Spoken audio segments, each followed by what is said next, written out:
Thank you. We can start. Thank you, Claudia. I just want to confirm that you can see me and hear me correctly. Yes? Yes, we can see you and hear you.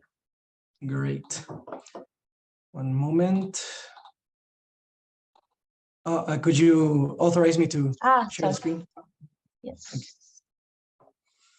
Okay, you can try now. Oh, great, thank you.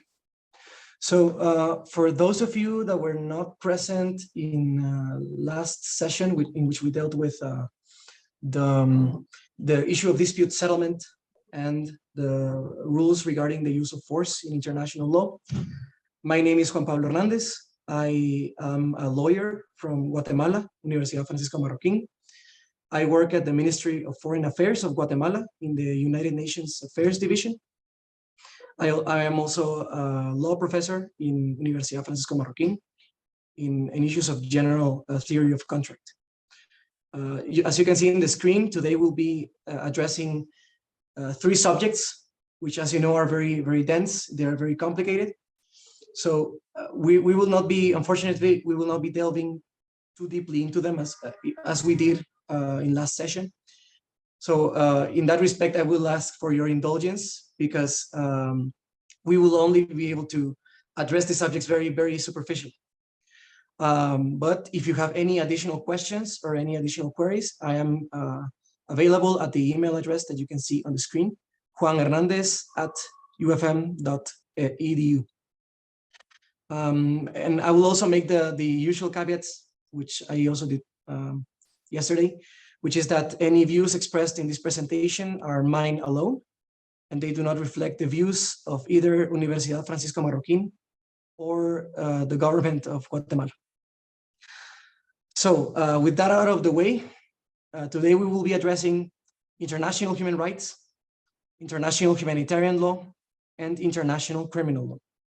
I would like to clarify that if you have any questions, you can send them to the chat.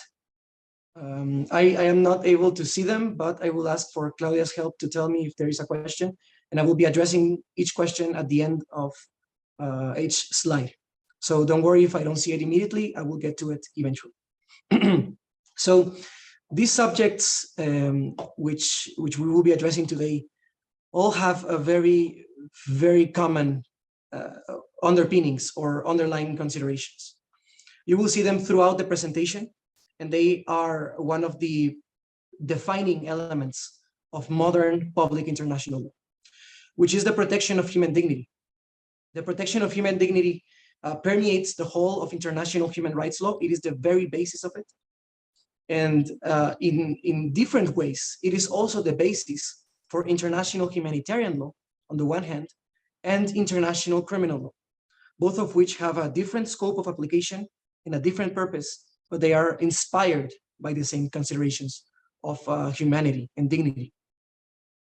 And when we talk about the protection of human dignity, we talk about the inherent value of the individual, the value of every human person, regardless of his or her political, social standing, economic considerations, or background, national origin, etc.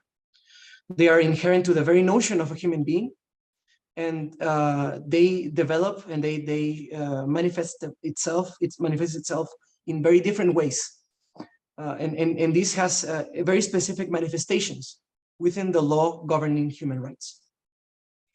The concept of human dignity has a lot of interesting components, which are in essence of historical importance, of political importance, and also of current importance, especially.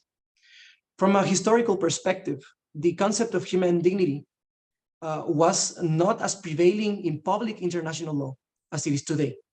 And the reason for that is that the traditional notion of public international law, and one that still has some bearing in modern public international law, this traditional notion was that the subjects of international law were the states. It was states who had the powers and the rights in international law, and they were also the only ones that were the object of, or rather the passive subjects of obligations. And so this state-centric or Westphalian view of international law prevailed for a long time. And this conception started to change after the Second World War, in which the notions and the considerations of human dignity started to take a hold in international law. And we see this in the creation of the 1948 Universal Declaration of Human Rights, and in the 1960s with the creation of the twin United Nations Human Rights Covenants, the International Covenant on Civil and Political Rights, and International Covenant on Economic, Social, and Cultural Rights, which are the very basis of the modern system of universal protection of human rights. So from that perspective, the creation of the notions of human rights and the protection of human dignity became a central element of international law. And even just now, we are still seeing some of the repercussions of that recognition, because international law is still adjusting to it. We will see very many changes in the structure of international law as a result of the recognition of the role of the individual as both a subject and an object of regulation in international law. And those will become very evident throughout this presentation. The second element is one of political importance. We will be seeing that in very many ways throughout this presentation, especially when addressing the importance of human rights. But human rights and international humanitarian law, and nowadays international criminal law, have a very prevalent and very heavy political importance. Considerations of human rights have now permeated the conscience of the international community. When we see negotiation of new treaties in a varying range of subjects, including, for instance, the law of the sea, or the guarantee of access to food, etc., we see an inherent interest in the protection of the human dignity, the protection of individuals' human rights. And we also see the political will of states to not only fulfill their own obligations in international law, but also to humanize international law in a way. One of the most important aspects in this respect is the development of Agenda 2030 and the protection of the objectives of sustainable development, in which the notion of human dignity and human rights has a central role. And so the creation of new rules of international law and the adaptation of former rules of international law now has an underlying consideration of human rights, a humanizing aspect of humanitarian law, and also a punitive aspect of criminal law, which we will be seeing throughout this session. And it also has a current importance, especially when we are seeing so many political tensions and so much conflict in the relations between states. We see a lot of friction in many aspects which deal with international human rights law, international humanitarian law, and international criminal law. And we see human rights becoming a weapon to fight against abuses against human rights. We see this whole body of law becoming, let's say, an element in central stage in the international discourse. And I mentioned this in the last session, but one example of this is the reaction of the international community against the use of force by the Russian Federation against Ukraine, which has resulted in backlash by the international community and the development of declarations by the United Nations regarding the proper treatment of individuals, the proper conduct of hostilities, and the issue of aggression. And so we see currently in the present status of international politics and international law, a very important and sensitive issue of human rights, which states are in all aspects trying to promote. And so these underlying considerations, you will see them present in the three subjects that we will be addressing today. And with that, I will go directly to the first of this, which is the concept of human rights and the international regime of protection for human rights. So for many students of international law, that do not have the opportunity to delve deeply into the regime of the protection of human rights. The concept of human rights may be something that we understand, but we maybe not be able to explain fully.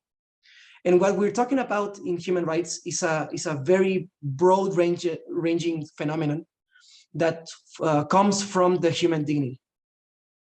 And in essence, what we're talking about when we talk about human rights, we deal with entitlements of individuals and, in some instances, corporations that derive directly from that notion of the human value, of the human experience, and the notion of dignity.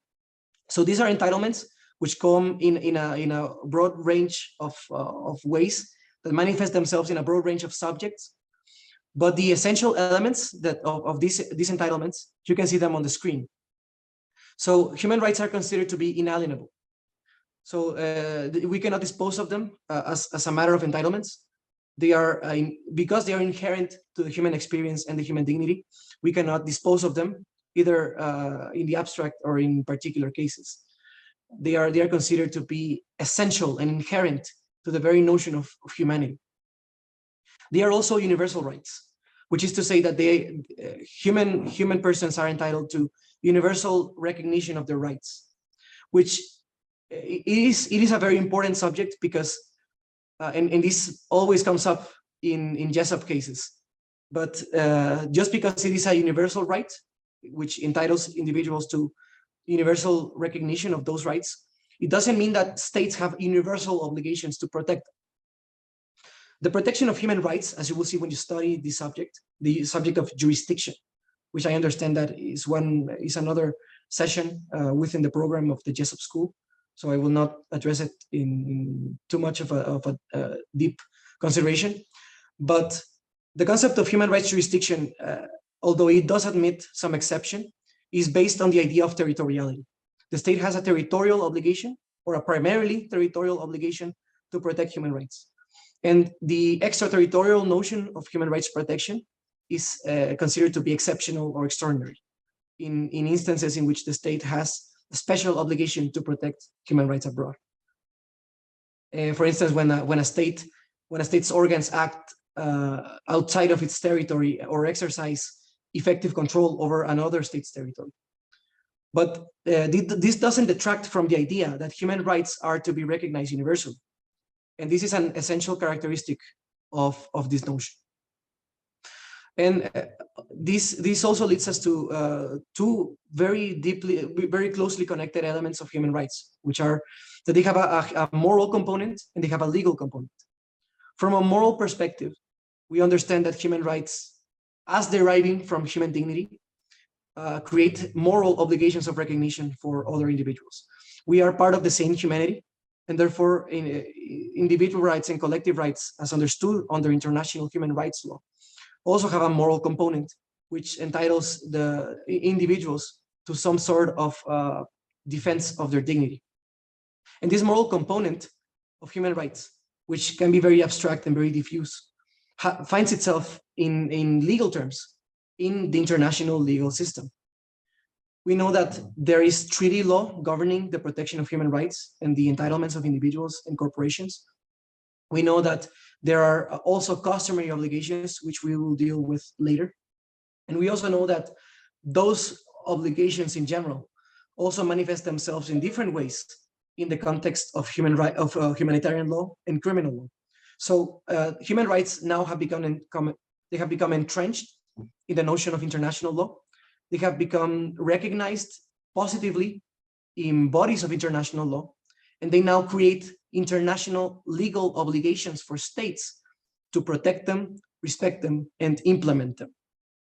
And we also find a legal basis for these rights in the context of national law, because even though they are denominated in different ways, human rights are also recognized to varying degrees in the national legal systems of states. And in fact, this recognition at the internal level has played an important role, an essential role in the recognition of human rights externally. And we will see some examples of that later. But in essence, human rights have a legal recognition and thus create legal obligations for states. Finally, it is understood that once again, because of the notion of human dignity, the rights that are recognized in international law are not created by international law or by national law, for that matter. They are considered to be essential moral rights of individuals which exist before the legal regulation. The legal regulation comes after as a means of recognizing these rights, confirming them, and creating positive and legally enforceable obligations for states. But it is not understood that human rights are created by international law, but rather they are recognized and put into operation by it. And because they are inherent rights that pre-exist their legal recognition, we also understand that they become a point of view or a point of perspective for the evaluation of the existing law, because human rights permeate the analysis that we must take in analyzing all aspects of international legal regimes. And these elements to which I referred now also manifest themselves in the structure of a human rights obligation.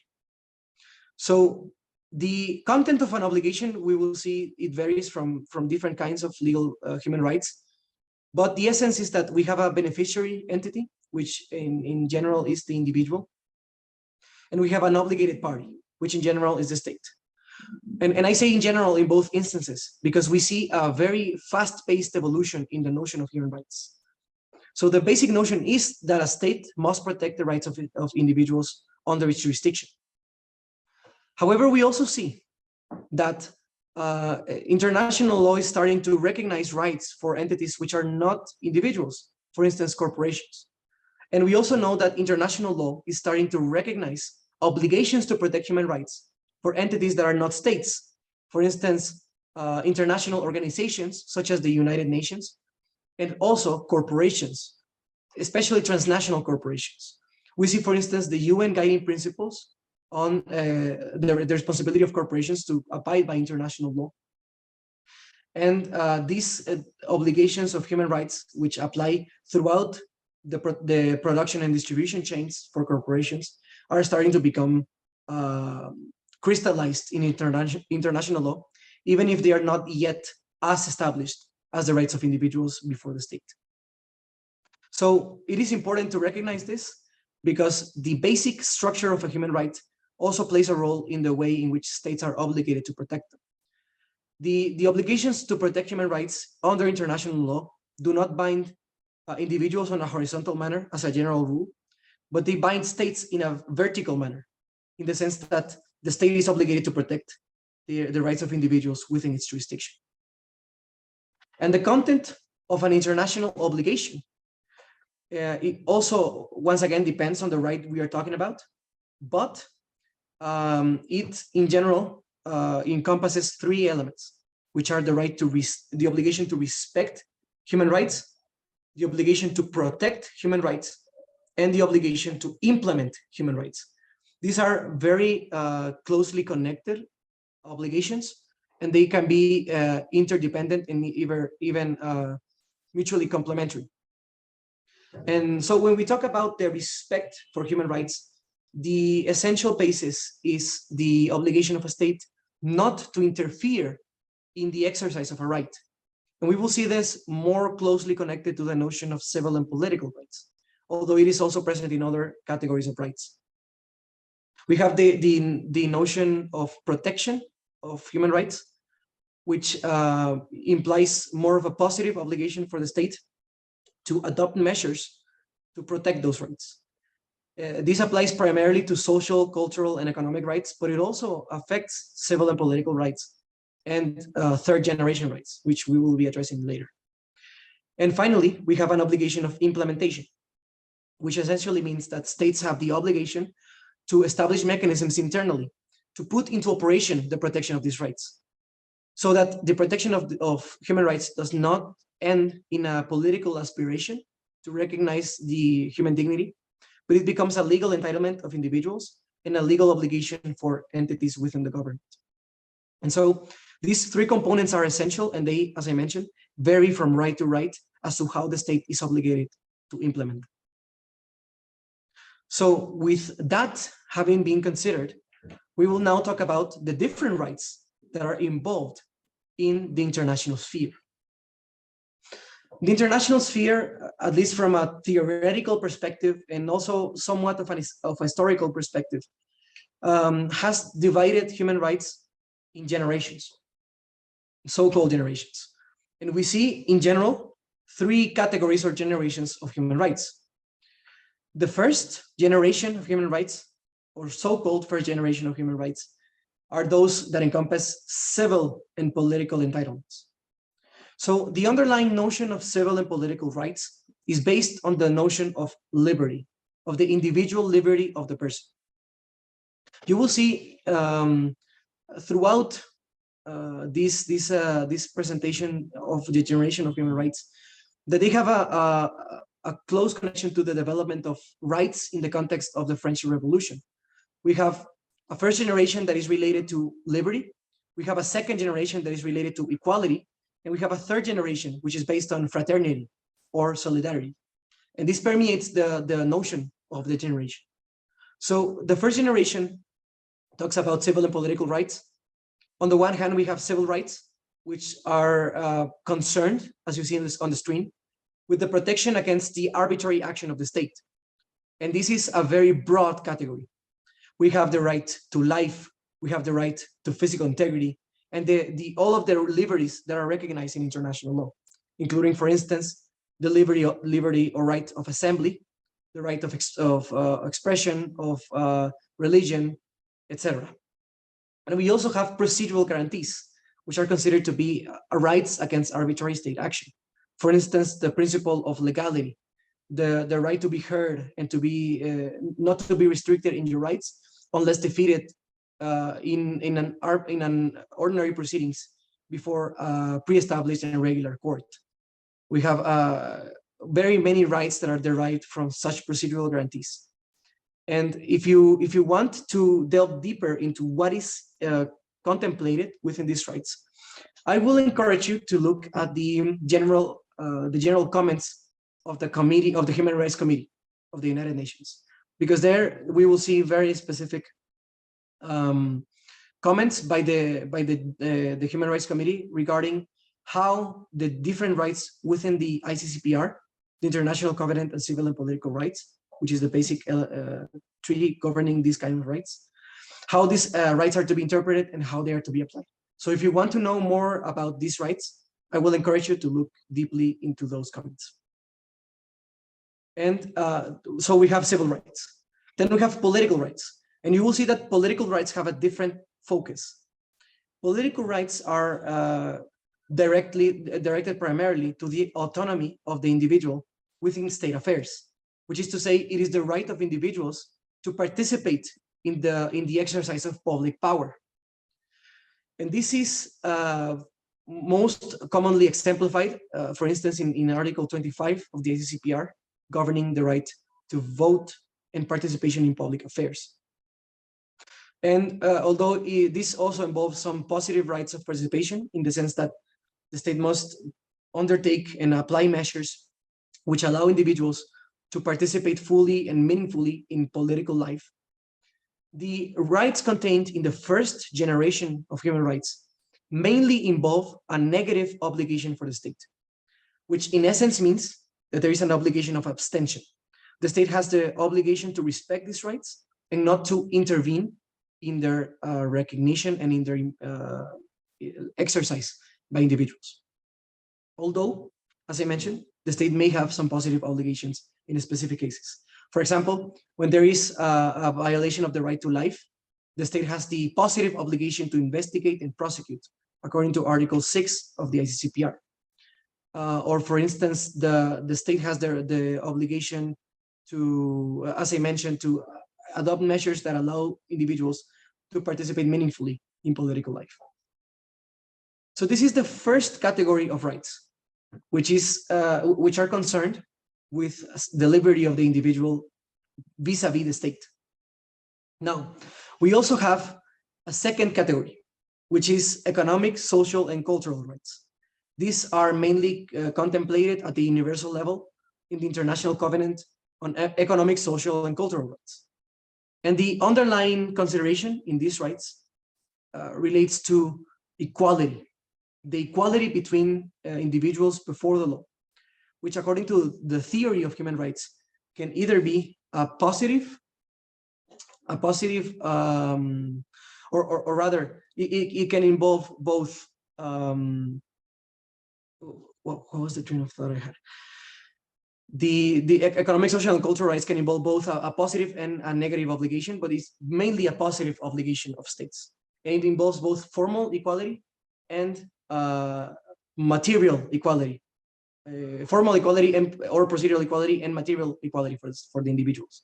That is to say that it means equality before the law, but in some instances, this may mean also that the state has to take corrective measures to ensure that individuals are, in fact, immaterially in the same position before the law. And so it involves positive obligations for the state.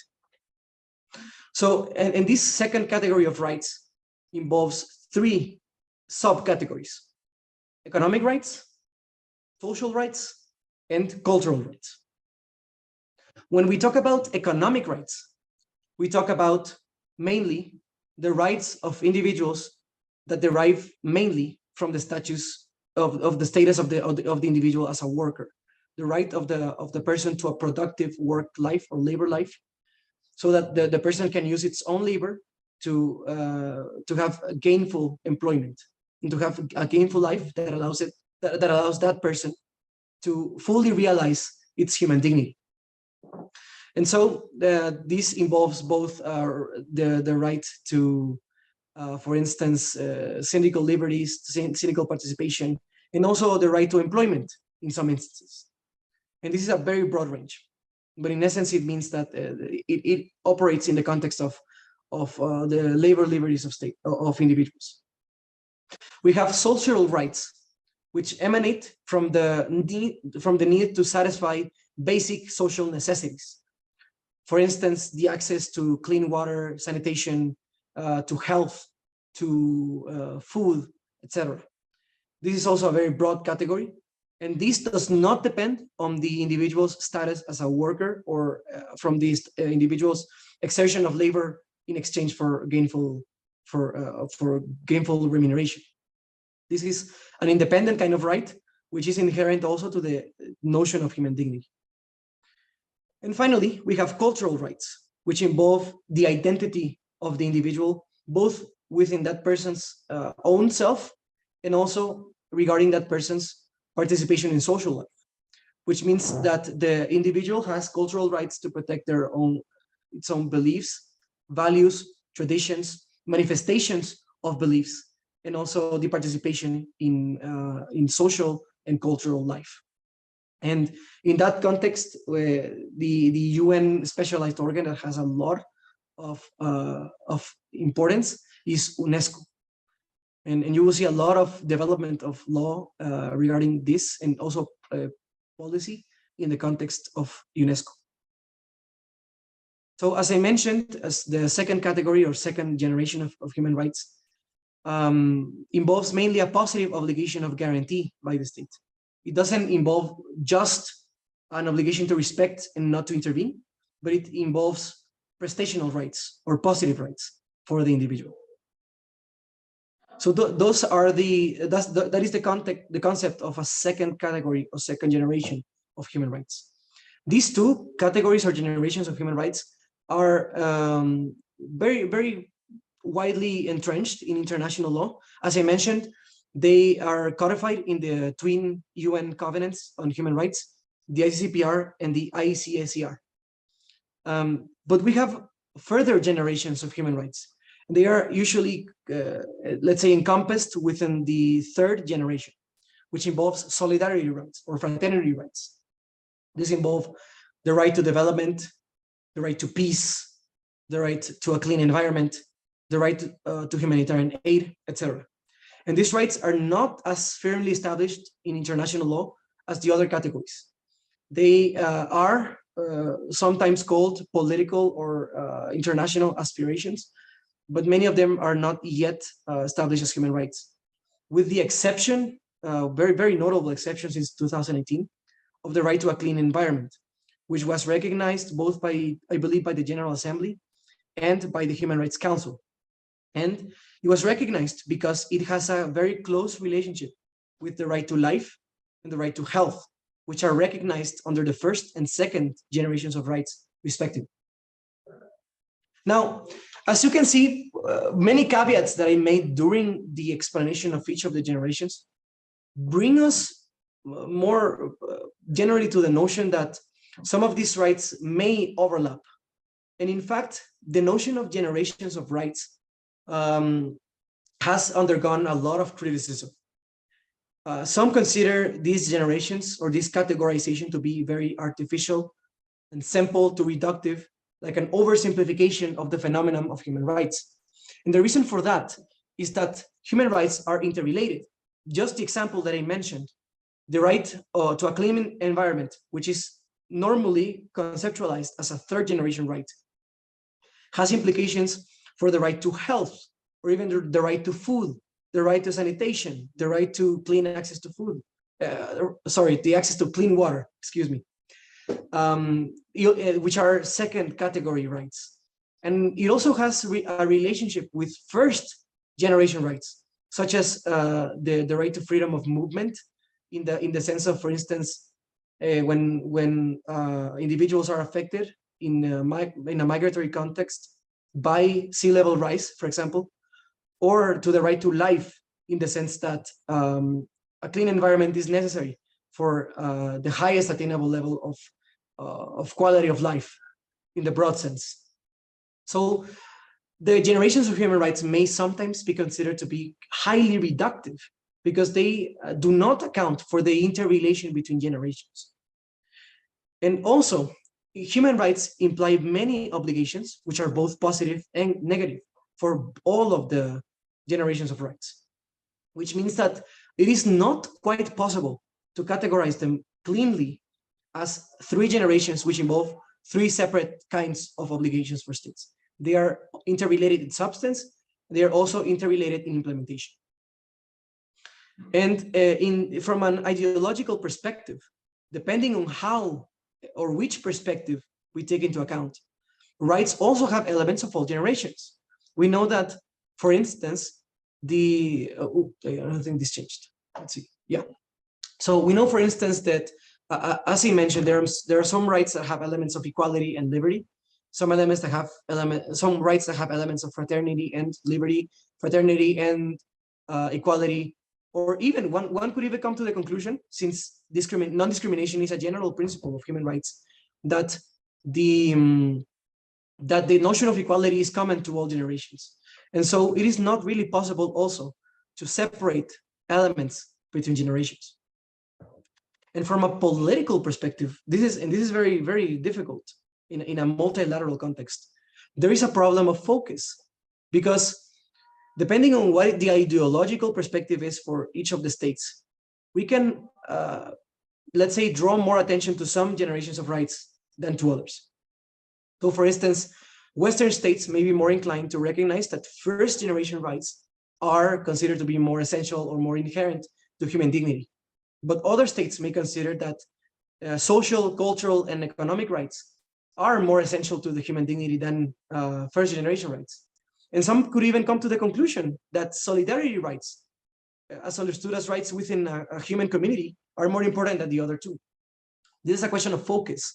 And also from a perspective of how we focus on these rights, all three perspectives are correct, in the sense that the rights are so interrelated that we cannot really put more importance to one over another. And the notion of categorizing or dividing rights into generations may have the implication that we are trying to give more importance to some rights than to others. And that may be very politically complicated. And so, as I mentioned, these generations of human rights have undergone a lot of criticism. But from an academic perspective, they are useful in the sense that this categorization allows us to analyze what is the underlying spirit behind the different elements of human rights. And so that is the reason why this presentation addresses them in this way. So Having gone forward from the notion of generations of rights and the different rights that are involved in these generations, we now come to a different notion. And this notion is very important, both in the context of the creation of policies and measures by states, but also from an academic perspective in the context of the Jessup competition, where the discussion of human rights more often than not will involve a question of when and how and for what reasons a right can be limited. And when you take a look more deeply into this subject, you will see that the circumstances, the ways, and the extent in which a right can be limited will depend on what the actual right is being discussed, what is the purpose or the essence of the right, and what social importance the right has. And so I will explain in general what are the considerations that we take into account when deciding on limitation. But the issue is that let's say, for instance, the concept of legitimacy of a limitation or the issue of proportionality of a limitation may depend on context, it may depend on social implications, and may depend on the legal basis. Because, for instance, the circumstances in which the right to life may be limited are not the same in Article 6 of the ICCPR as they are in Article 2 of the European Convention on Human Rights. And so they are sensitive to normative contexts as well. So with that caveat out of the way, I will be addressing some of the essential considerations that we take into account, determining whether a limitation of human rights is justified. And so there is a concept that is that underlies all of the let's say all of the concepts that are on the screen, which is that a limitation of a human right must respect, and this is something that the Human Rights Council, the Human Rights Committee has reiterated many times, which is that the limitation of a human right must respect the relationship between right or rule and exception, in the sense that limitations of human rights must not only be exceptional, but also the circumstances, the characteristics, and the conditions for the limitation of the right must also not impair or nullify the essence of the right. For instance, a limitation to human rights, for instance, the right to movement, could not establish as a general rule the prohibition of movement and the right to movement as an exception. That would impair the essence of the right. It will nullify the balance between rule and exception, between right and limitation. So, having considered that, the first element that we have to take into account when talking about the limitation of a human right is the concept of legitimacy. The concept of legitimacy takes into account the, let's say, the reasons for which a human right can be limited. And it is very important to distinguish this from necessity and proportionality, because sometimes these three concepts are used interchangeably, and they shouldn't, because they have separate legal entities. So legitimacy looks at the reasons for the limitation of the right. And depending on the right, the international legal instrument may give us different instances in which the right can be limited. For example, the right to freedom of expression under the ICCPR admits of some limitation, for instance, for the protection of the rights of third parties, or for the protection of national security or public order.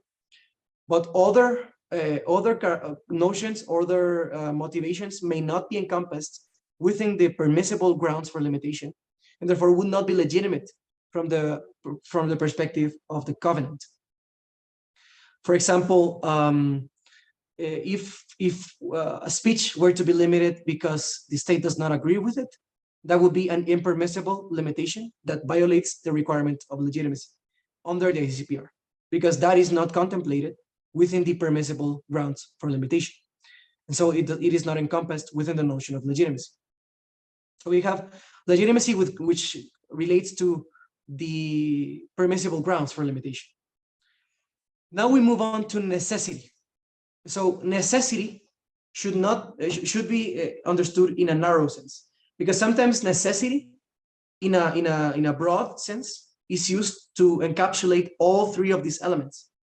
So when you look at the literature, sometimes authors use the term necessity lato sensu to refer to the limitation of a human right in general, and necessity stricto sensu to refer to this element, which is one of the three components of a human rights limitation.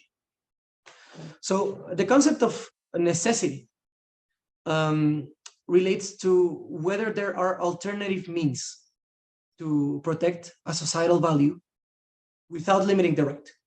And so a concept that is inherent to the notion of legitimacy and necessity, and to some extent proportionality, is that limitations of human rights must be based on a policy purpose by the state. It cannot be just on a whim or an arbitrary decision by the state, but it has to serve a social need. And this comes more strongly in the context of legitimacy, but it also comes in the context of necessity, in the sense that a limitation of a human right will not be necessary if the specific policy purpose that is to be protected by the measure imposed could have been implemented without limiting the human right. If you could give me one moment.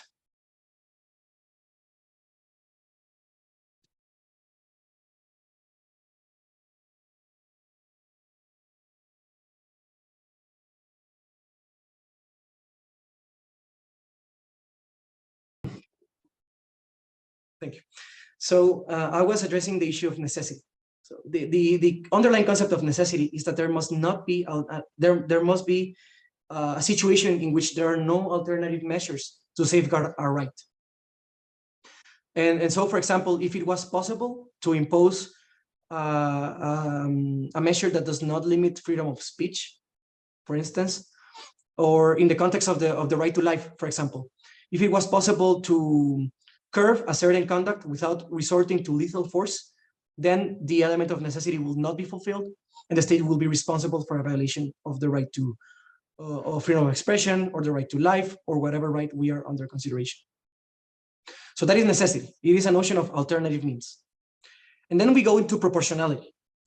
Proportionality is sometimes used interchangeably with necessity, but it should not be confused, because while necessity deals with the existence of alternative measures, proportionality deals with another concept, which is the relation or the balancing between the extent of limitation, the importance of the right, and the purpose that is being pursued. So a state can only limit a right as much as is proportionate to the purpose that is being pursued. If a measure is excessive, then it is not justified under international law, and it would carry international responsibility for the state, in accordance with the rules that you saw in a previous session regarding state responsibility. So this means that a right needs to have a justification that is based on a policy objective. It has to, that justification should not allow for alternative means. That is to say, it needs to be the only way to safeguard that policy objective.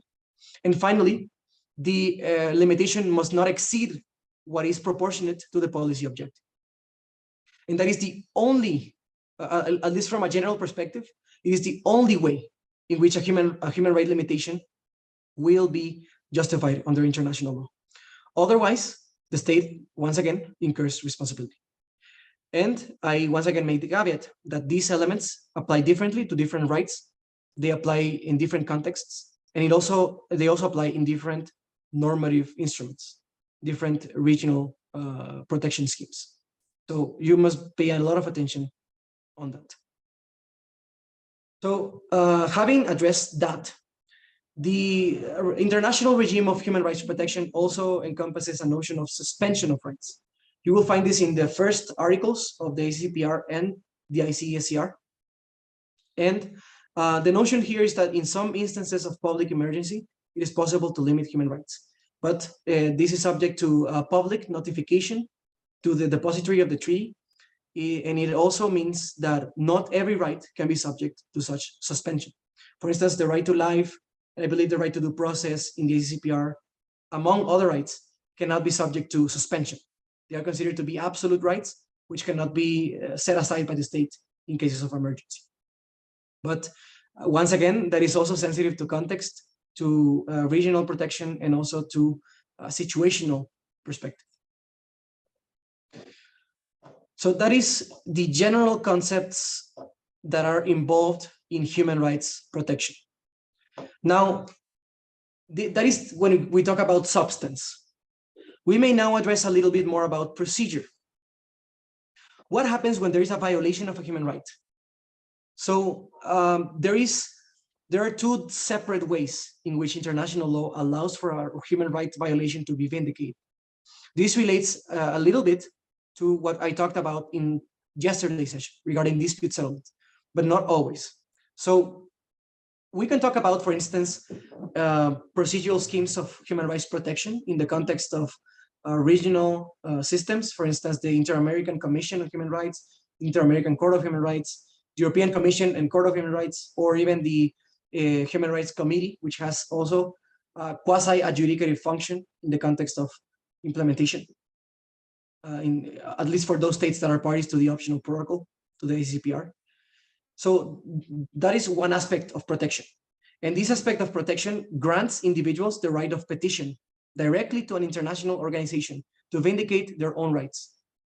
There is also another aspect which deals with the international protection of these rights and also other international intransgressible norms.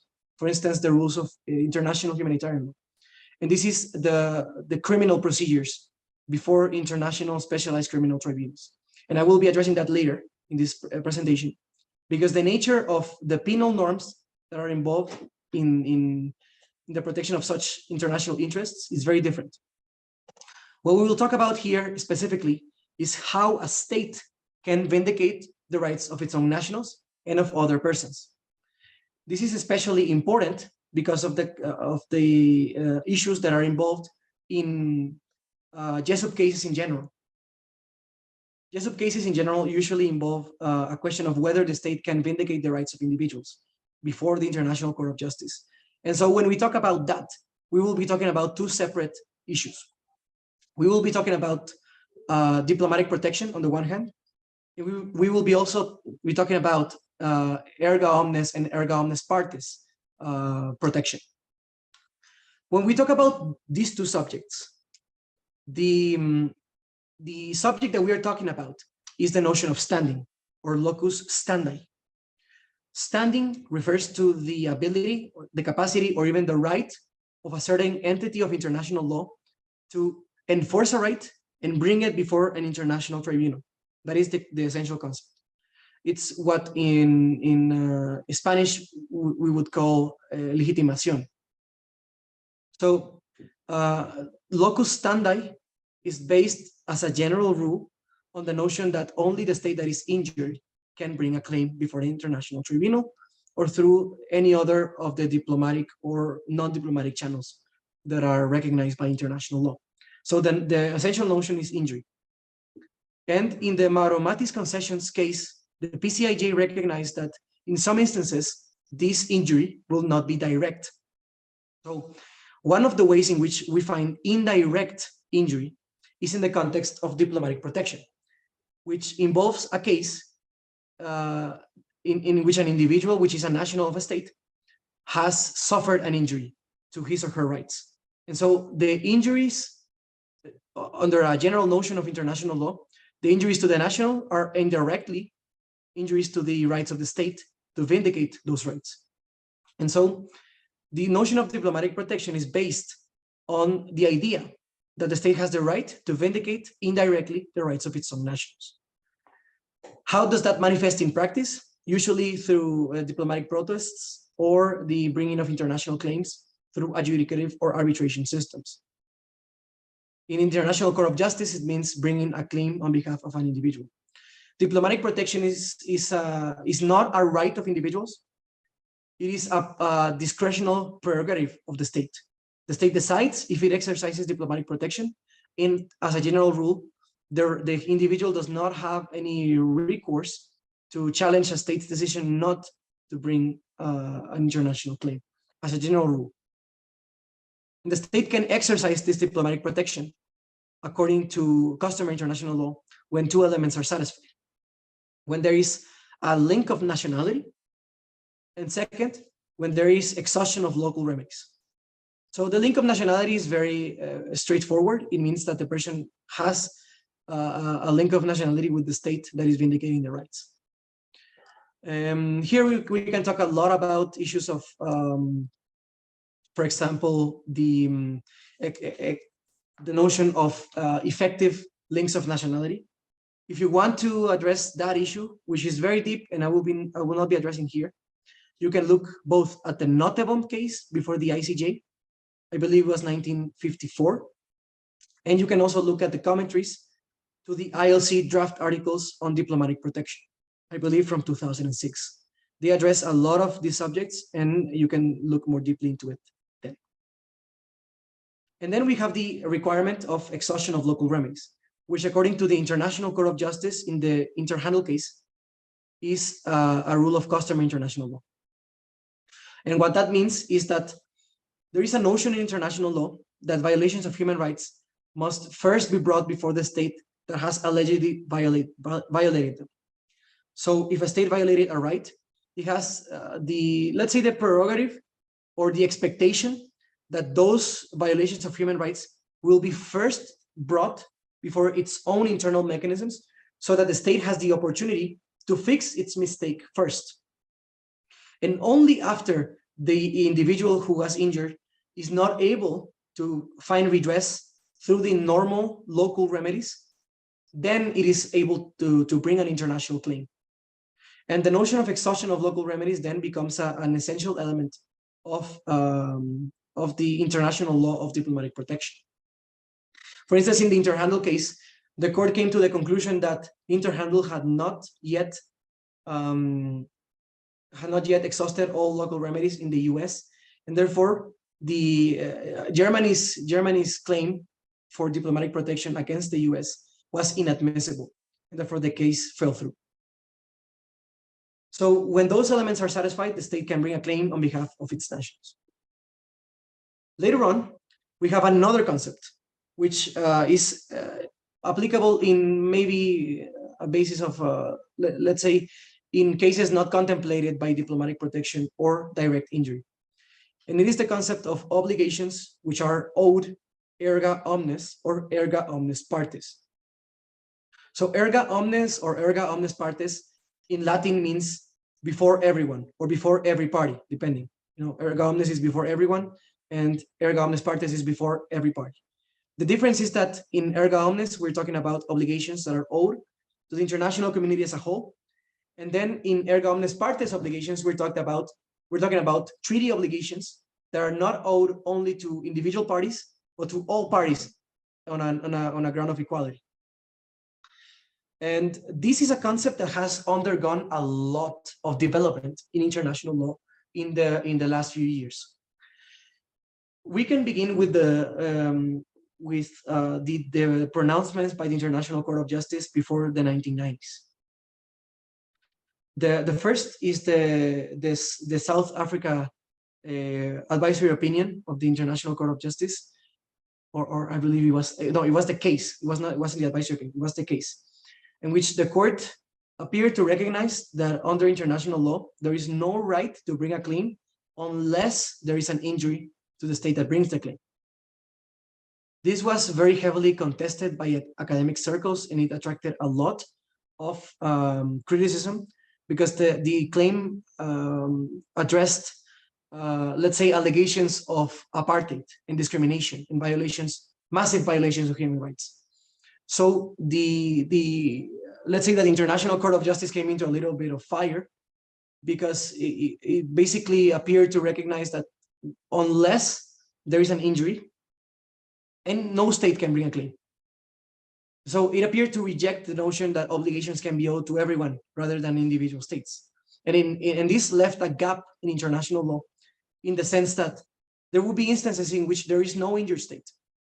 And so this gap of international law was very, very problematic because there are some obligations in which essentially there are never injured states. It is atrocities committed by a state against its own nationals. And so because the court came under fire, under this, or at least it is theorized that it was this the reason. In the 1970s, the International Court of Justice issued a separate decision, which was the Barcelona traction case. The Barcelona traction case involved the protection of a company that was being wound up. I believe it was a Belgian company, and the case was brought against Spain. And so, in the Barcelona traction case, the question that was underlined was whether a claim could be brought on behalf of a company, and which state was able to do that. And so it was a question of standing. And the court recognized that there is a right to diplomatic protection for companies, at least for the state on behalf of companies, when the company has the nationality of the state. And nationality was recognized to be the state of incorporation or the state of administration or central administration of the company. But in the process of arriving at this conclusion, at paragraph, I believe it was 44 of the Barcelona traction decision, the court made a very interesting finding, distinguishing between two kinds of obligations. It talked about first engagements which are bilateral, which are owed between one state and another. And therefore, in those instances, it is only the injured state that can bring a claim. But then he recognized that there were some obligations that were so important and so sensitive for international law that they were assumed to be owed to the international community as a whole. And they were called obligations erga omnes. And in those instances, there was a legal interest of any state to bring a claim on behalf or rather to bring a claim on its own behalf because of the breach of the obligation. But the scope of obligations that could be brought on that basis was very limited. The court recognized only in cases of slavery, genocide, and mass atrocities. And which, as you know, according to the recent studies of the International Law Commission, these are jus cogens obligations.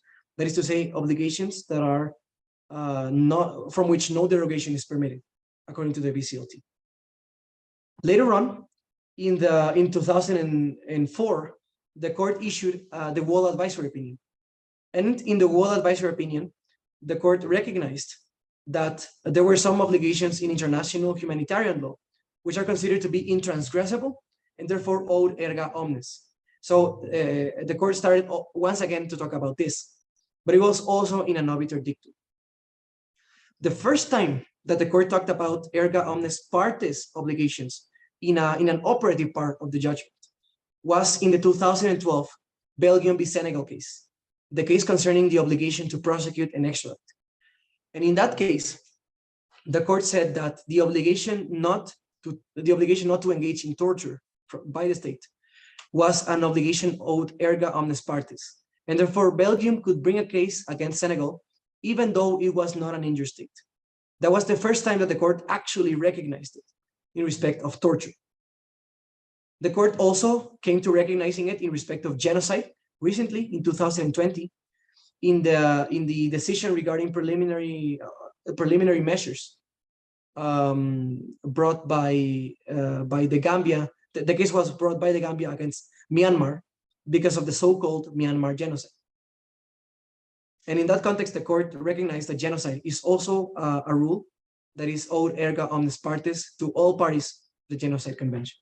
Also, I would like to make a little correction that yesterday I talked about the preliminary objections decision in the Russia versus Ukraine case. It was the preliminary measures decision. So if there was confusion there, I corrected. But anyway, so the court has recognized the possibility of erga omnes partes standing, that is to say the standing of any state or any state party to bring a claim, even if it's not injured, only in respect of very specific obligations: slavery, torture, genocide. Now, the Human Rights Committee has been a little more flexible, and it has recognized that there are certain rights owed under the ICCPR that are owed erga omnes, foremost amongst which is the right to life. So, in some instances, one could make the argument that it is not necessary for a state to show injury or a link of nationality in order to bring a claim. But this is still a bit contested in international law, and therefore I exhort you to very deeply look into it and come to your own conclusions. So I don't know if there are any questions regarding human rights up to this point, because this is where I close the human rights part of this presentation. That was the longest part of the presentation, don't worry. Now we will be addressing humanitarian law and criminal law, which will be a little shorter. So we do not have questions yet. Thank you, Claudia. So if you have any other questions later, you can send an email to me at the address that Claudia wrote in the chat. So, international humanitarian law, also called the law of war, or the laws of and customs of war, or even the law of armed conflict. So, what is the idea behind international humanitarian law? There is a misconception in some circles, mostly political circles, because in legal circles it is very clear that international humanitarian law is tasked with the purpose of prohibiting war. So when war breaks out between states, or between a state and a non-state actor, the response of many parties is to say that international law has failed, and that international humanitarian law has no value in war. Or to put it more succinctly, that there is no law in war. This is incorrect from a legal perspective. The idea of international humanitarian law is not to prohibit war. The law that prohibits the resort to force is very different. We talked about it yesterday. It is the body of law known as jus ad bellum, the law governing the causes for which a state can go to war. It is different from jus in bello, which is another name for international humanitarian law.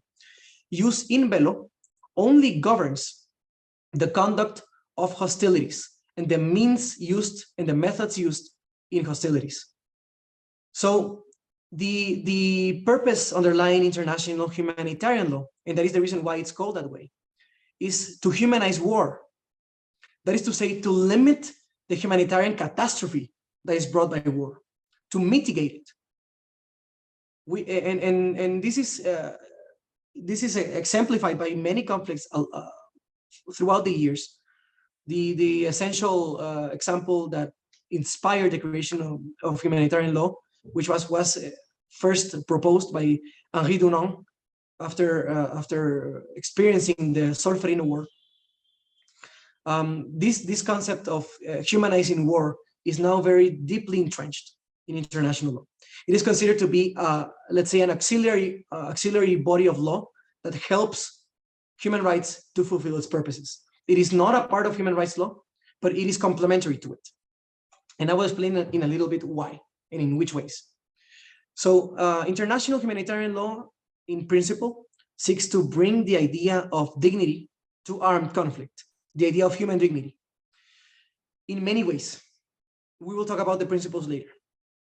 But in essence, we seek to find a way to balance humanity on the other hand and military necessity on the other hand. So we recognize the value of the individual and the human dignity that is inherent to every individual person. But we also recognize that in some instances, states must have some leeway in defending themselves and advancing military objectives within an armed conflict.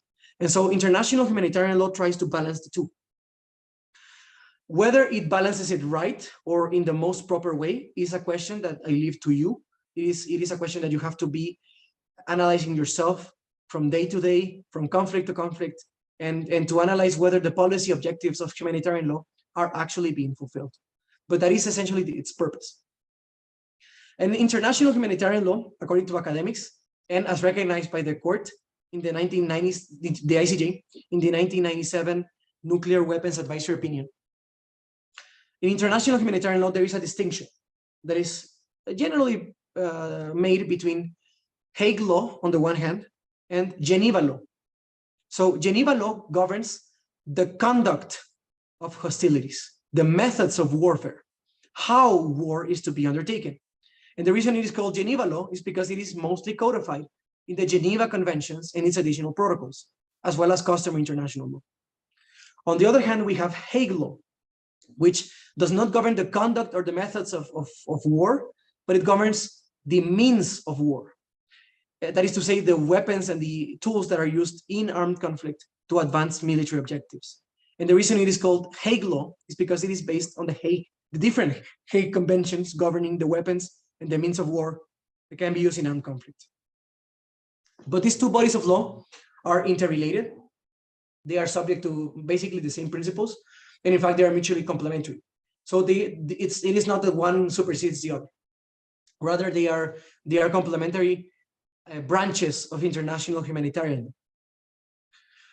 And one aspect that you have to take into account here, and it relates both to the idea of human dignity, the idea of countermeasures, the idea of reprisals, the idea of state responsibility, and the idea of treaty law, is that international humanitarian law is what is called a non-reciprocal body of law.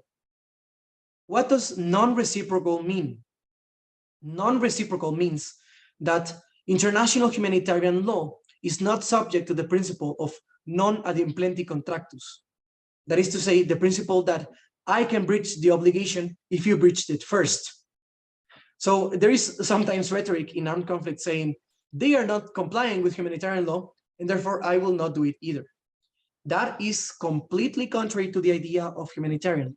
Humanitarian law is not based on reciprocal obligations, which allow a state to withhold its own performance when another state has breached. It is non-reciprocal. It binds all parties to a conflict on a basis of equality and based on the idea of human dignity. And therefore, the state cannot withhold performance just because another state is not fulfilling its own obligations. So that is a very, very important aspect, and one that is so essential in armed conflicts, because we have two parties arrayed one against another. And we cannot allow for the idea of reciprocal obligations to be fit into the idea of humanitarian law, because otherwise the whole system of humanitarian protection fails. So that is the concept of international humanitarian law. Now, what does international humanitarian law dictate? And then we talked about the principles that inspire the different conventions, different treaties, the different international customary obligations, and the different jus cogens obligations that are involved in international humanitarian law. So some of the most basic principles of international humanitarian law are the ones that you will find on the screen.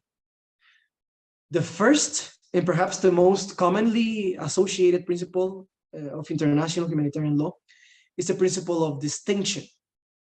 The principle of distinction, I talked about it a little bit earlier, pregonates a distinction between combatants and non-combatants, with the idea that armed force and military operations can only be directed at combatants which are engaged in armed conflict.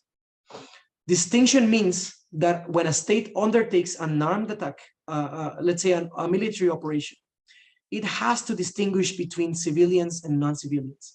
And an armed attack or a military operation can never be directed against a civilian objective or a civilian population.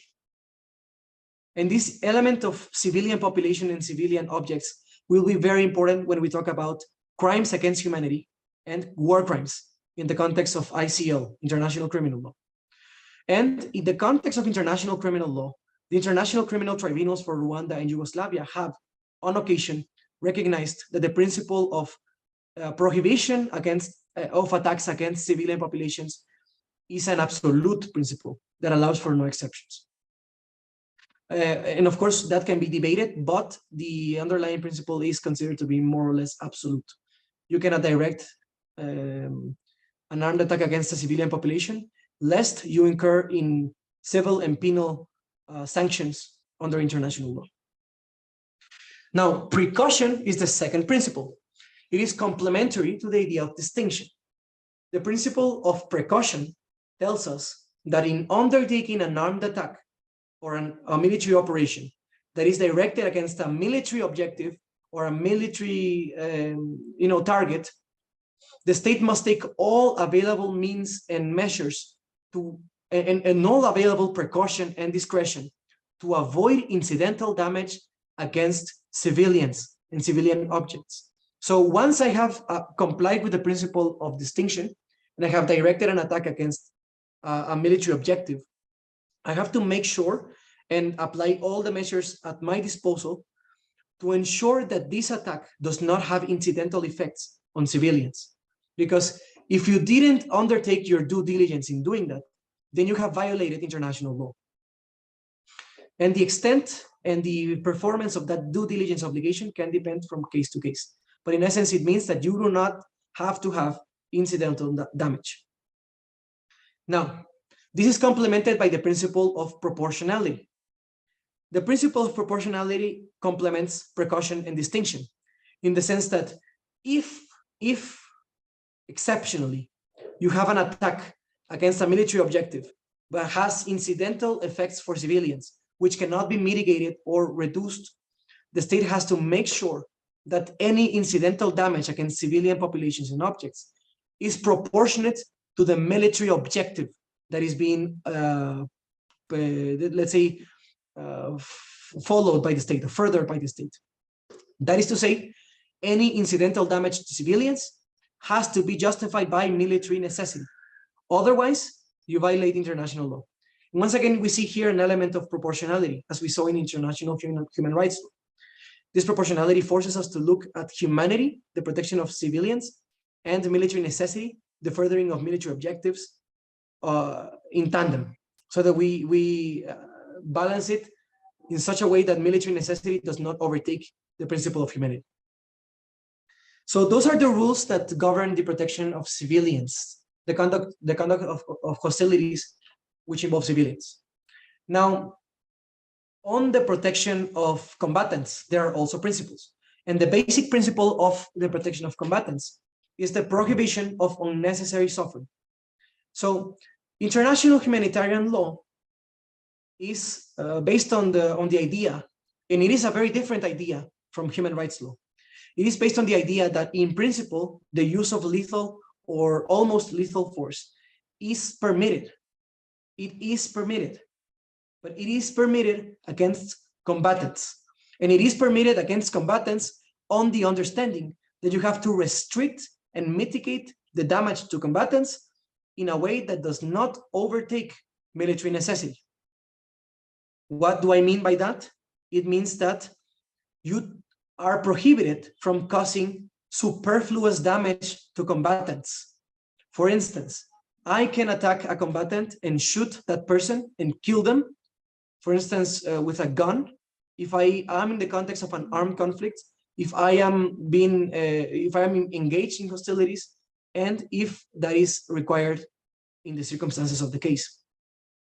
But I cannot, for example, use a landmine that will sever a leg for a combatant, and that combatant will be incapacitated for the rest of his life and suffer to incredible suffering just for the purpose of incapacitating him as a combatant. So you have to, once again, measure the suffering that you're inflicting on the individual combatant against the necessity that motivates the military operation. And you should avoid methods and means of war that cause superfluous or unneeded damage or suffering to combatants. And the final principle, and this principle permeates the whole of international humanitarian law. I will not address it deeply because it basically is the whole idea of what I've been talking about. It's the principle of humanity or of humane treatment.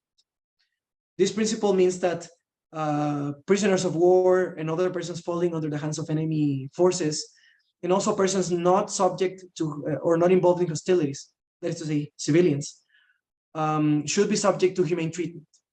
They should not be treated discriminatorily or in a manner that violates their dignity. And this becomes trickled down in a lot of rules governing the access to prisoners of war, the treatment of prisoners of war, the access to the Red Cross, the targeting of civilians, the protection of civilian sites, the protection of civilian objects, etc. And for instance, the judging of prisoners of war after the conflict is ended. So it is a very broad principle and one that is very deeply entrenched in all of the bodies of law that govern the conduct of hostilities and the use of means and methods of war. So those are the basic and underlying principles of international humanitarian law. Now, we will talk about when those principles are to be implemented. Because as you can see, These principles, although they have the same justification as human rights law, they have a very different purpose and a very different scope of application, and also a very different approach to the use of lethal force and to the treatment of civilians and combatants. So the general rule is that human rights law governs in peacetime. So as long as we are in a formal state of peace, there is no recourse to international humanitarian law. You have to regulate relationships between the state and other states and the state and individuals and non-state actors through the lens of human rights peacetime law. Now, international humanitarian law comes into operation when we have an armed conflict. So you have to have an armed conflict, and armed conflicts come in two separate categories or flavors, so to say. We have international armed conflicts, which involve the recourse to force between two or more states. And it has to be one state against another, or against many others, or many states against another, or many states against many other states. But there has to be confrontation between them. Now, for those that were in yesterday's session, I talked about this in the context of jus ad bellum, the prohibition of the use of force in the UN Charter and international law. And so, because the resort to force between states is prohibited at the UN and also at the jus cogens level, any use of force between states is sufficient to bring into operation international humanitarian law. So every time a state decides to use force, be it justified or not, the state has to comply with IHL obligations. Now, the story is different when we talk about non-international armed conflicts. And this may be the resort to intense fighting between a state and a non-state actor, or between non-state actors. The requirement here is that there must not be recourse to force between states against one another, because otherwise then it spills over into an international conflict, which is what we talk about here when we talk about transformation. So non-international armed conflicts emanate from the use of force when it is not prohibited by the UN Charter. It may be prohibited by other rules of international law, but not by the UN Charter necessarily. And so not every use of force by a state against a non-state actor or between non-state actors will trigger international humanitarian law. That is a very, very important distinction. The requirement, according to the Tadic case of the International Criminal Tribunal for the former Yugoslavia, is that there must be a certain level of intensity and organization. What does that mean? First, intensity.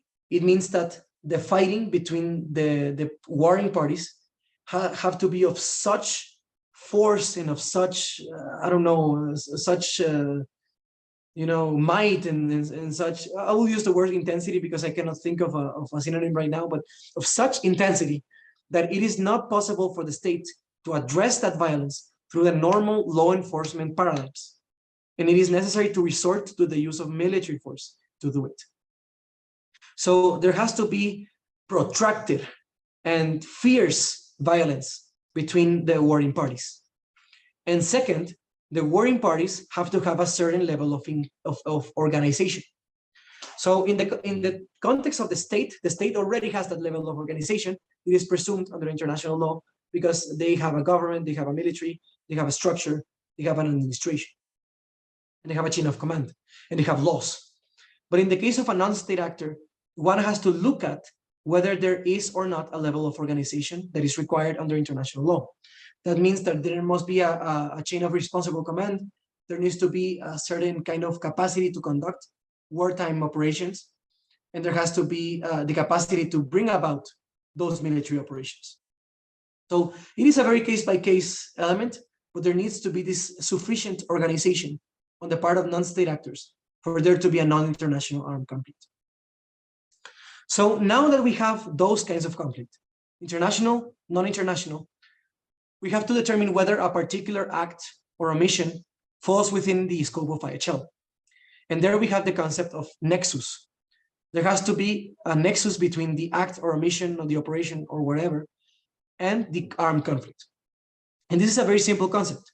Nexus basically means that the operation, the action, or whatever has to be undertaken for purposes related to the armed conflict. Now, in this juncture, we can ask, okay, we have international armed conflicts and we have non-international armed conflicts.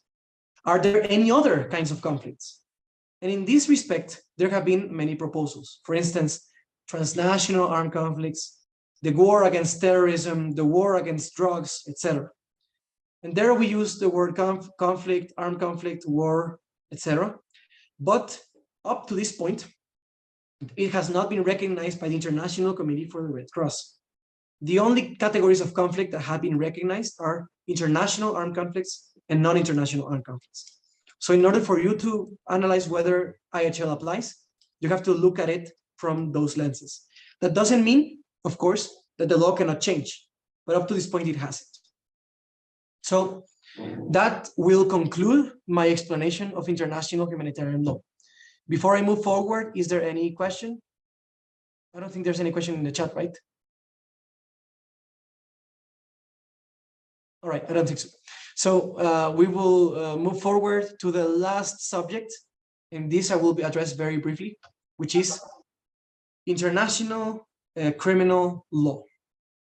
So international criminal law, and it should not come as any surprise to you, is also related to the idea of human dignity. In one moment.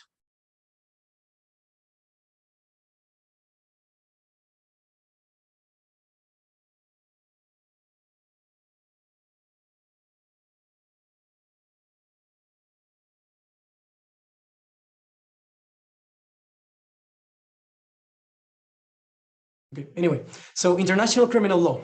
So it is, and it should not come as any surprise to you, it is related also to the notion of human dignity, but it addresses it from a different perspective.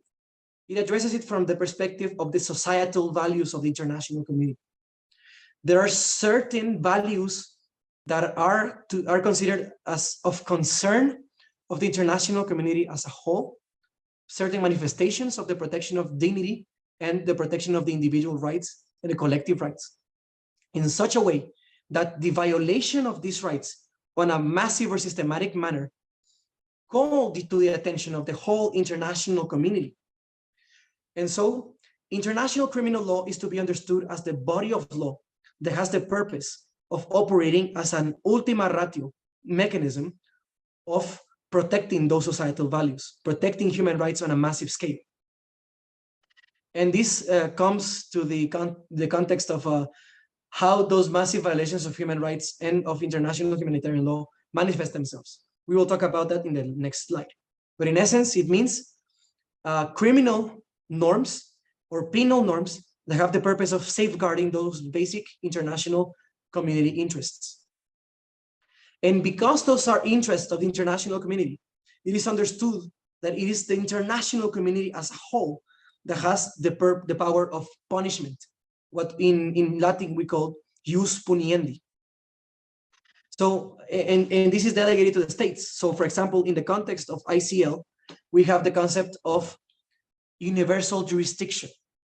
Universal jurisdiction is a rule of international law that allows state courts, very important here, state courts to judge and prosecute international crimes, international core crimes, even if there is no jurisdictional nexus. So every state has the right or even the obligation to prosecute them and punish them. And this right and obligation falls from the very notion that international law protects those societal interests, and the state itself has an interest in protecting them as well. So what are those crimes that we talk about in international criminal law? Here we have to distinguish between core crimes, the core crimes of international law, and other treaty-based crimes. When we talk about international criminal law, we are talking about these core crimes: genocide, crimes against humanity, war crimes, and aggression. I will address each one of these very succinctly because they are very complex. If you want to know more about them, for example, in the context of genocide, there is a book by Professor William Chavas called Genocide in International Law. It is a book dedicated completely to the crime of genocide. There's also the book of Genocide in International Law by, I believe is Professor Metro, which is very recent in 2020. And so there we have a lot of subjects on that. Also, Paola Gaeta has a book commenting the Genocide Convention. So what is the concept of genocide? It is a crime that attacks collective groups. It is not a crime against individuals. It is a crime against human groups as a whole. Which groups? Ethnical, religious, racial, and what was the other? Ethnical groups, national groups. So ethnical, national, religious, and racial groups. And those groups become the victim of genocide when there is a perpetrator that has the intent to destroy them as such. It can be an intent to destroy them in part or in whole. But the purpose of the criminalization of genocide is to protect those human groups from destruction. Could you protect other groups? This has been subject to a lot of debate. In national law, some national systems include other groups, such as social groups, gender groups, etc. But at the international level, this has not been recognized yet. Crimes against humanity. Crimes against humanity involve the, let's say, an attack by a state or an organization, a non-state organization, against civilian populations. And the specific crimes that are committed in the context of crimes against humanity are listed in Article 7 of the Rome Statute of the ICC, and also, I believe, in Article 5 of the ILC draft articles on crimes against humanity. Some of them are, for example, murder, extermination, persecution, apartheid. And there is also an open-ended category called other inhumane acts, which are of similar gravity and character.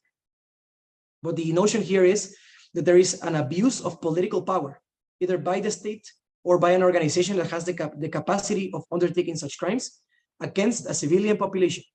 And because it is against a civilian population, it can occur in peacetime and in wartime. This is also true for genocide, by the way, according to Article 2, I believe, of the Genocide Convention. It can be committed in wartime or in peacetime. So anyway, that is crimes against humanity. War crimes. War crimes are understood as severe or grave violations of the most basic rules of international humanitarian law. We have separate categories of crimes, of war crimes, that can occur in an international armed conflict, and others that can be committed in non-international armed conflicts. But the essential requirement is that there must be an armed conflict for these crimes to be relevant. And so the explanations that I gave previously about where there is an armed conflict or not are relevant here as well. If you want to know more about the crimes against humanity and war crimes, I encourage you to look at Professor Trifter's book commenting the Rome Statute.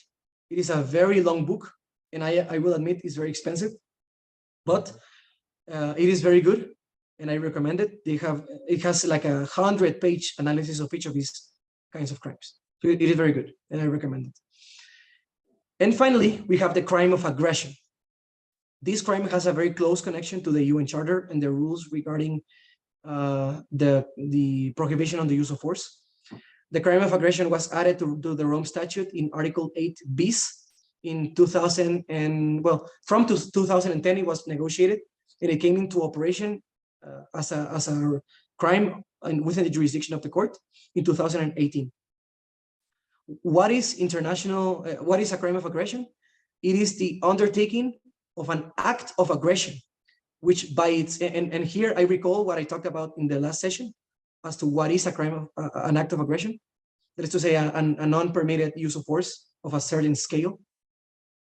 And it is an act of aggression, which by its character, nature, and scale constitutes a manifest violation of the Charter of the United Nations. So it is one of the gravest, the gravest uses of force that you can find in international law. That is a crime of aggression. And up to this point, it has never been applied. Many states are not parties to the amendments to the Rome Statute, which were adopted in 2017 in Kampala, Uganda, so-called Kampala amendments. For instance, Guatemala is not a party to the Kampala amendments. And so the scope of application of the crime of aggression within the jurisdiction of the ICC is very limited. And it is for that reason that, for instance, in the context of the Russian aggression against Ukraine, there has been a push by many states to establish a special tribunal to judge aggression, because neither Ukraine nor Russia, if I understand, are parties to the Kampala amendments. And I believe Russia is not a party to the Rome Statute either. Or in fact, I believe neither of them are parties to the Rome Statute. So that is aggression. Other treaty-based crimes, for instance, piracy, acts of terrorism, drug trafficking, drug smuggling, human trafficking, migrant smuggling, are based on treaties. They are part of transnational criminal law, but they are not subject to the same considerations as I mentioned previously. They are not part of international criminal law as of now. They may become in the future, but they are not considered to be international crimes in this sense. Therefore, they are not relevant in this context. I'm going to talk about very briefly, I am mindful of the time we have spent on these many subjects, which are very, I understand, very dense, very complex. So I'm going to address very briefly the principles of criminal law, the procedural arrangements in international criminal law, and very, very briefly, the issue of state responsibility. So principles, you see them on the screen. These are the basic ones. There are many others, but these are the basic ones. So in international criminal law, as a general rule, unlike in general international law, we are not talking about state responsibility. This is recognized in Article 25, paragraph 3, I believe, of the Rome Statute, in which it says that the ICC does not have jurisdiction over claims against states. The ICC judges only individual criminal responsibility. And so we are talking about the responsibility of individuals.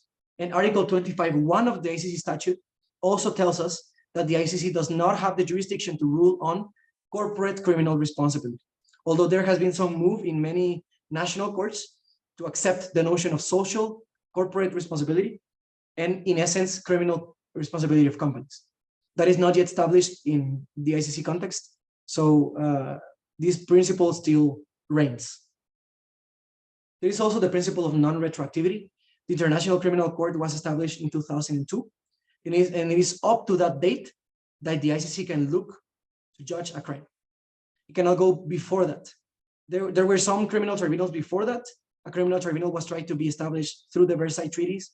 The Versailles Treaty after the First World War, you know, the Nuremberg and Tokyo tribunals after the Second World War, and you know the 1990s ad hoc tribunals in Rwanda and Yugoslavia before the creation of the ICC.